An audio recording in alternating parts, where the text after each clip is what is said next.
Tamil Nadu has embarked on an ambitious project to save a sinking island in the Gulf of Mannar region. Will Kariyachalli Island, which has been shrinking alarmingly over the decades, be saved from vanishing beneath the waves before 2035?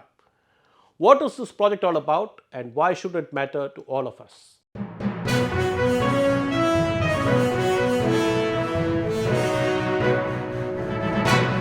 Vanakkam. This is T. Suresh Kumar. Thank you for joining me in this episode of the Hindu Focus Tamil Nadu. Right now, much of Tamil Nadu's public discourse is dominated by the political churn ahead of next year's big election. But let's take a much needed break from the noise and turn our attention to something truly hopeful, something quietly transformative happening off the southern coast. This is the story of how Tamil Nadu is trying to save a sinking island and possibly rewriting the future of marine conservation in India. Deep in the Gulf of Mannar, a jewel of biodiversity and India's first marine biosphere reserve, lies Kariyachalli Island, one of 21 fragile landforms scattered off the Tamil Nadu coast. Located just 4 kilometers south of Sipikulam and 20 kilometers from the old Tuticorin harbour, Kariyachalli is a vital ecosystem. Its coral reefs, seagrass beds, and unique marine life are not just a biological treasure, they are a livelihood lifeline for artisanal fisherfolk and a natural shield against coastal erosion. But here is the sobering part. Kariyachalli is vanishing. In 1969, the island had spanned over 20 hectares. By 2017, it had shrunk to under 10 hectares. Today, it is just 3.14 hectares during high tide. And scientists warn that if left unchecked, the entire island will disappear by 2035 or 2036. So what's causing this alarming retreat? Over the past century, the Gulf of Mannar had suffered under the weight of human exploitation.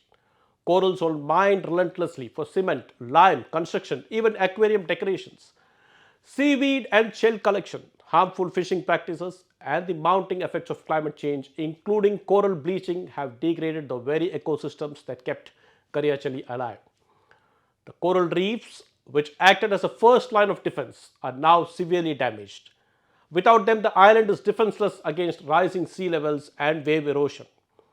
According to a report by the Department of Ocean Technology of the IIT Madras, Kariyachalli now suffers a coral bleaching prevalence of over 34%, making it extremely vulnerable. But this story does not end in despair. In fact, this is where the redemption arc begins.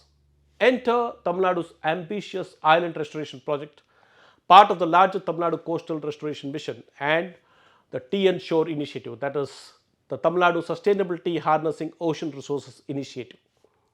Now, here is the plan. Over the next 3 to 4 years, the state will deploy huge 8,500 artificial reef modules around Kariyachalli. These modules are designed to arrest coastal erosion, promote marine biodiversity, support fish population, and crucially stabilize and rebuild the island.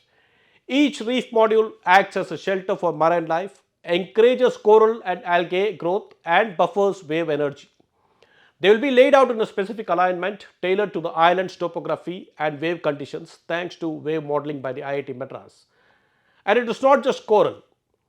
Seagrass rehabilitation will also take place using PVC frames and coir rope methods to replant vital underwater meadows. The cost of the project, rupees 50 crore, jointly funded by the Tamil Nadu government and the World Bank. And it's also going to create employment to around 300 locals who are being engaged in the restoration effort. Now, if you are skeptical if this would work, well, let me tell you that Tamil Nadu already has a success story. The Van Island, located about 14 kilometers south of Kariyachalli, was on the brink of extinction in 2015. In fact, the island had split into two, one off had already submerged. But in a similar intervention, 10,600 artificial reef modules were deployed over 3 years. The result?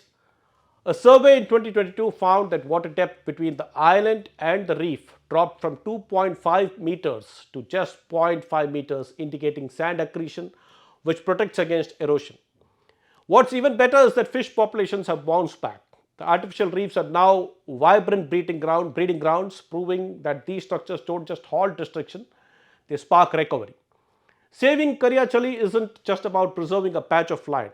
It's about securing livelihoods, protecting biodiversity, and setting a model for climate resilience. And if successful, the island could one day become a thriving hub for ecotourism, marine research, and sustainable fishing. This isn't just restoration, it's reimagining of how we coexist with nature. So, as political headlines come and go, let's not lose sight of these quite powerful efforts that shape our environmental future. Let's wish the Kariyachalli Island mission all the success it deserves. If Tamil Nadu can turn the tide for this island, maybe it can inspire similar change across India's vulnerable coasts. More importantly, the focus could then shift to saving the Kasuari Islands, also in the Gulf of Mannar, which too faces the risk of vanishing by 2035 or so. On that note, this is T. Suresh Kumar signing off. I shall meet you in another video. Thank you.